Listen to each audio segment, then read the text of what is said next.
And we do thank you so much for taking your time to join us live right here. We are in Bulawayo, Matebeleland province, where the MDC Alliance has been celebrating 22 years of existence. We are joined with the president of the MDC, Advocate Nelson Chamisa, where we're going to be talking on an array of things as far as the journey and the discourse is concerned. MDC president with us here, Advocate Nelson Chamisa. Thank you so much for giving us this time to speak with you at your 22nd anniversary. Well, thank you very much, Tonio. It has been a wonderful visit. I've had a touch around the region. I didn't just come here for the anniversary. I came here to join our local leaders in Mat South, in Mapisa. Yesterday we had a very wonderful visit. In fact, I had a visit to the homestead of our late and former senator, Stembile Mulochwa, wherein I paid our respects, and also we had a memorial for her. It was a great occasion. The locals there, the community were excited, very excited, because they had opportunity to interact with us on a number of issues that are affecting them. You know that Harare is not Zimbabwe, and Zimbabwe is not Harare. So there are bigger things. The country is broader than just the capital city. In fact, we need to begin to give due regard and consideration to all the various corners of our country, so that every corner, every area has this facet of due consideration. So yes, we had a wonderful experience, and we are so excited. Bulawayo is refreshing. It gives you a fresh perspective. Every time I come here, I get the sense that the future is exciting. One of the issues that you spoke about yesterday during the memorial was the issue to make sure that such a community needs to be developed as it is right now. It has been a growth point for years, and we've got many people there and a vibrant economy coming through. Your issue again, as far as developmental processes are concerned for that province, you clearly stated that it must be developed from a growth point into a town or a city. Well, it's not just about Mapisa as a place and as an area. No, I made the point that Mapisa is a great place that has been a reservoir of leadership in our country. It is from Mapisa where you have JZ Moyo, where you have Joshua Mkabukongomo, where you have Stephen Komo, where you have JZ Dube, where you have Smile Moyo, where you have Vot Moyo, where you have the speaker, former Speaker of Parliament, Love Momoyo, and of course Tembile Mlocho, and many other luminaries in our country. So it tells you that it's a great place, but the greatness of a place is not just in the number of luminaries that are produced. It's also in the development that we then see in those places. So it's very important that we have development in Matebeleland as a priority. This is a cattle ranching region. This is a region that is known for the best beef, and we need to invest into that. But beyond the beef, we also have to invest into other very important areas. You know that if you go to Binga, if you go to Wange, if you go to KamaTv, if you go to Ngai, the methane gas, everything, the Mukwa, furniture. We have a lot of resources in the region, mining, you name it. We have some very important, like, in Mapisa there's this other farm, which is a very powerful farm, and the locals are complaining about Trek having come there, but they are not benefiting the locals. And then they've been complaining to say, look, we see the haulage trucks, huge trucks shipping away the produce of those farms, but we don't seem to see the benefit. The roads are being destroyed, but there is no corresponding benefit for the local community. So that is a big issue, and it's an issue that has to be fixed and managed. So development of the region of Matebeleland is very important, but it's not just Matebeleland. It's the development of the whole country. That's why we have our Development and Urbanization of Rural Areas program, DURA, to make sure that we reach out to all the various communities, so that you have the Zambezi water project, and the Mchabezi Dam. All those are projects that are supposed to be dealt with and to be advanced, so that we are able to to move forward. So yes, development is important, and for us, devolution is key to that development. You know, you need to decentralize, development, decentralize authority, decentralize transformation, and development comes from devolution. And devolution is the next revolution. If we want a revolution in this country in transformation, we must go the revolution route. The government is saying they're already implementing devolution as far as their processes are concerned. What are your comments on the current ways they're implementing the current devolution? Well, devolution is not a slogan. Devolution is not what is claimed by politicians. Devolution is a lived reality. Locals must have a say, and they must be the ones who must say, yes, we are benefiting out of this devolution. A federal approach of government. I mean, gone are the days where you used to have everything being centralized around the capital city. You go to Australia, there is Canberra, there is Sydney, there is Melbourne. Canberra plays a role in terms of one being an administrative capital, the other one being a commercial capital. You go to America, you have Washington as an administrative capital, you have New York as a commercial capital.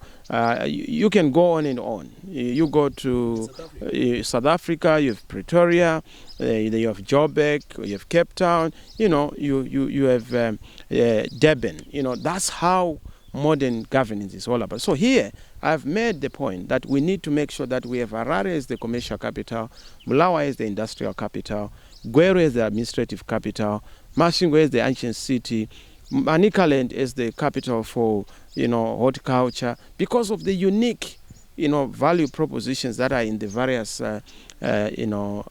areas of our economy. So we have to make sure that we devolve authority, we devolve responsibility, we devolve power, we devolve development for all the communities. And of course, Bulawayo is a critical, component for that if we are to go forward. Let me just take you back to Mapisa, where we were yesterday, of very strong and sentimental value, a historical issue of Gukurahundi.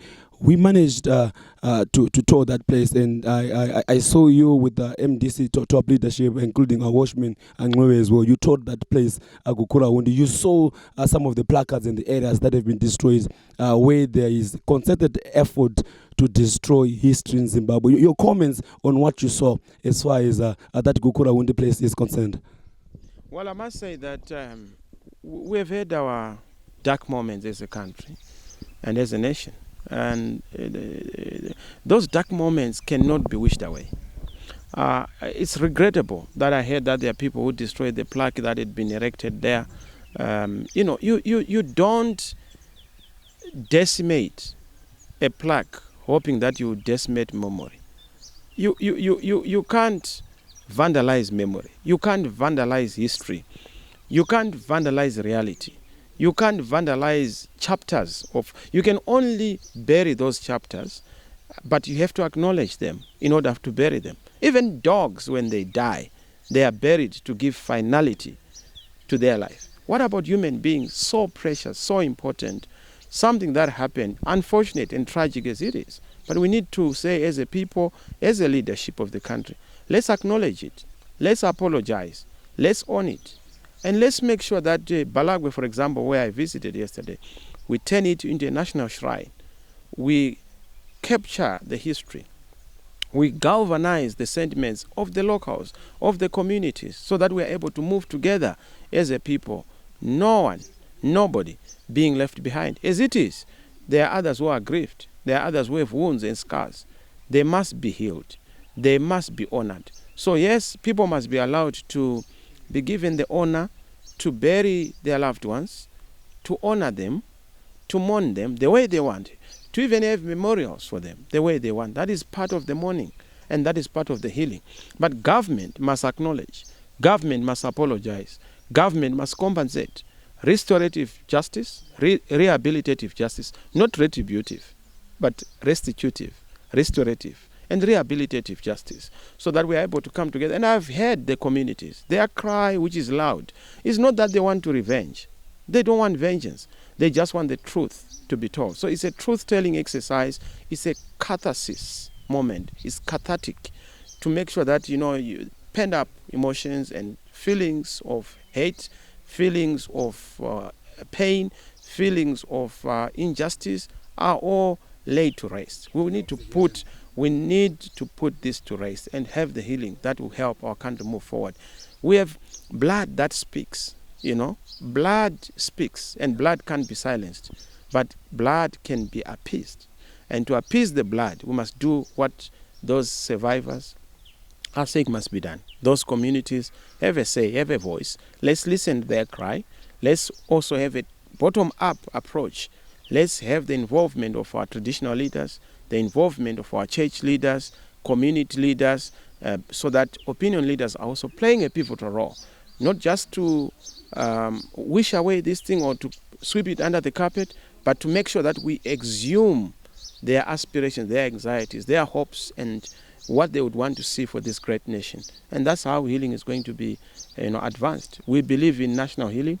We believe in truth-telling.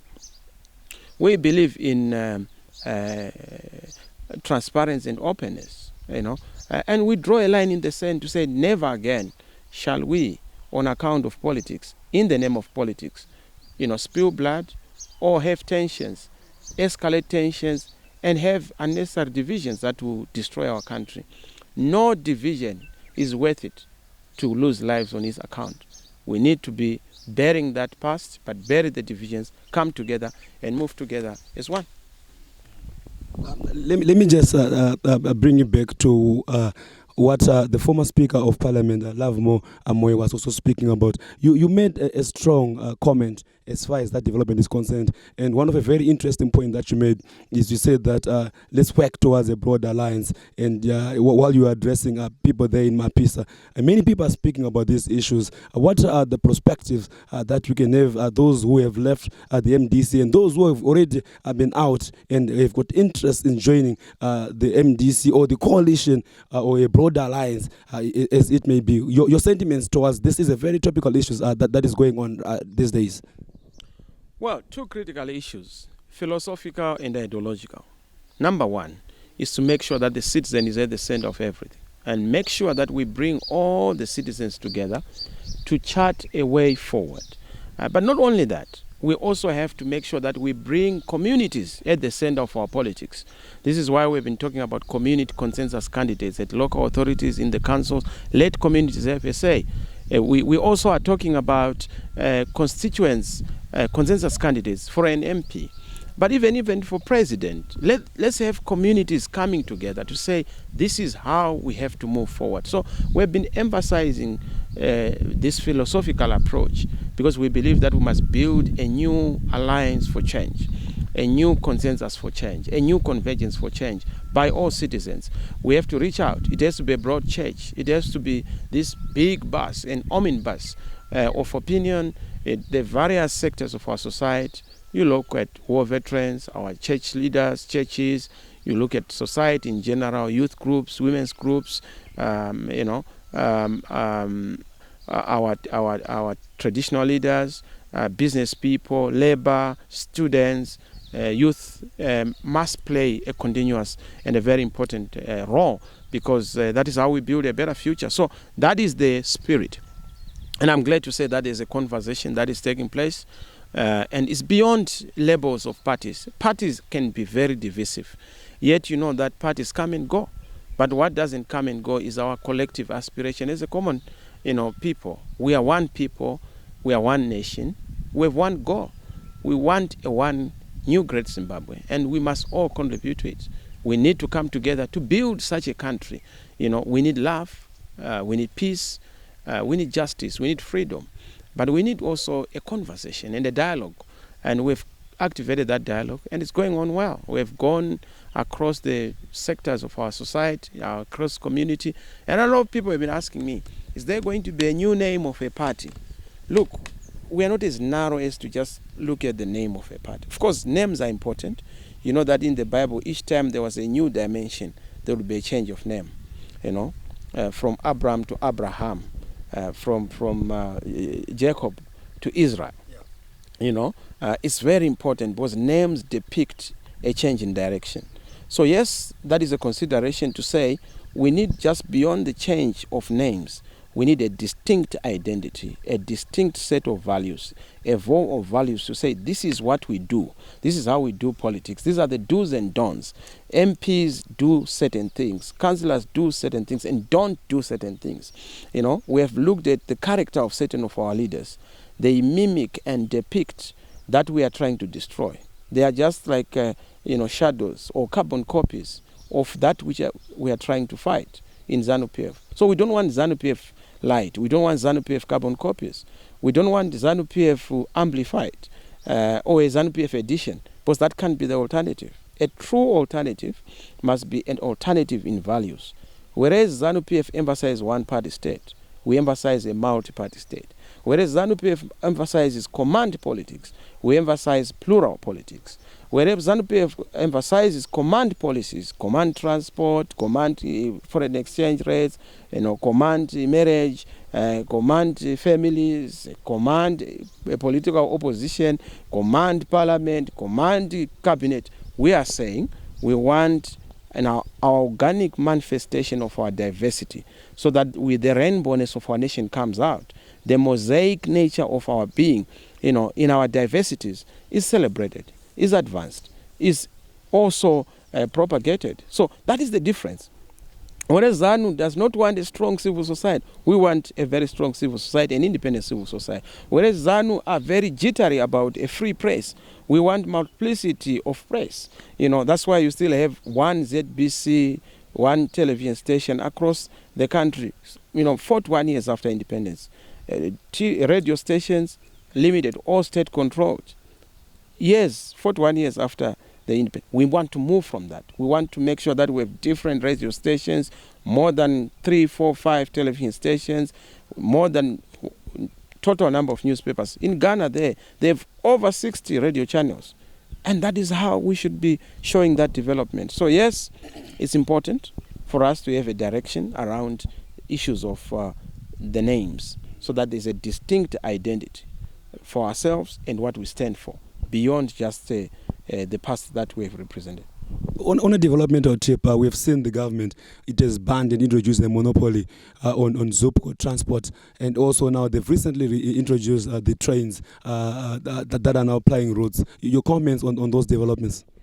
Well, it's a drought of ideas, and also a manifestation of desperation. We told them way back, because we anticipate these problems. Let's have spaghetti roads. They started, buying tins of spaghetti. They didn't understand what we were talking about. Let's have bullet trains. They, showered bullets on the streets, from guns, live bullets. No, it's bullet trains. So they miss it all the time. And now they've gone to Smith's trains, which is very unfortunate. I'm told some of them, you can actually find a snake in some of them, because they are ramshackles, not serviced, but, that's what desperate people do. Because they are so fixated upon command and control. They want to control everything. You can't control where people go to help themselves, At this rate, we'll end up having even command ablution systems. They will tell you, go to this toilet, don't go into that one, because they are so impressed by command. And we are allowing them. We should put a stop to this command dimension. Transport has to be fixed. In our view, we need trams, modern trams. We need bullet trains. In our view, we need modern transport systems, buses that are modern.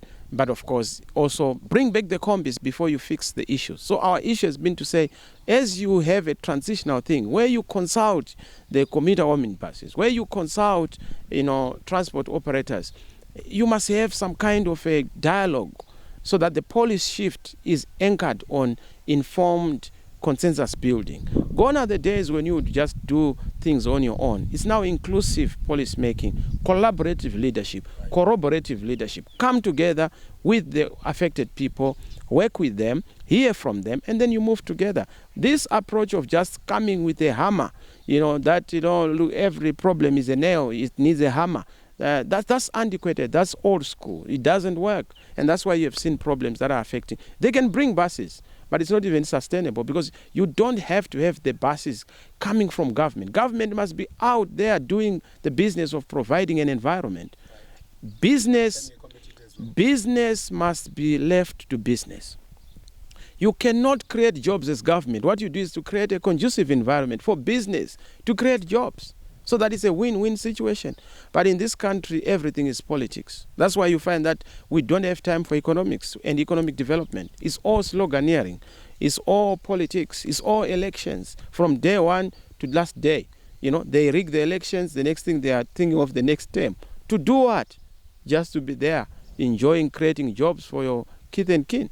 You know, how many jobs have you created? We've created 2 vice presidents. That's rubbish. You don't create jobs for your own people because you want to increase the feeding trough. The focus is to create jobs for the young people, to create jobs for the future, to create jobs for everybody, so that we have the ability to enjoy the cake as we go forward. Just before we wrap it up, in the interest of time, Mr. President, yesterday you were celebrating 22 years of existence, and we saw a very unfortunate incident where the police officers insisted that you should stop the ongoing proceedings that were going on. Your sentiments towards the events that happened yesterday? Well, look, 22 years is such a huge milestone. The fact that we are still standing has to be celebrated.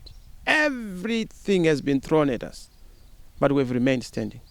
They have tried. In fact, if you look at government right now, they have spent more time and more resources to destroy the opposition, the alternative, than they have spent on building, dams in Matabeleland. If you look at the budget for destroying the opposition, it's far more than the budget they have given to the young and unemployed, to the elderly, that they've given to marginalized communities in Binga, in Chipinge, in Cholocho. They have not done anything. The focus is to destroy the opposition. But that's what happens when you have somebody who is not very smart, who is obtuse in a classroom. Their focus is not to better themselves so that they improve their own standing. Their focus is to try and destroy the one who is doing so well. And that is what we need to correct. So 22 years for us is a significant milestone, but we are also converging people. We are also converging society to make sure that we win Zimbabwe for change. So it's a convergence call, it's a convergence narrative, and we hope that it will work to try and advance our common good as a people.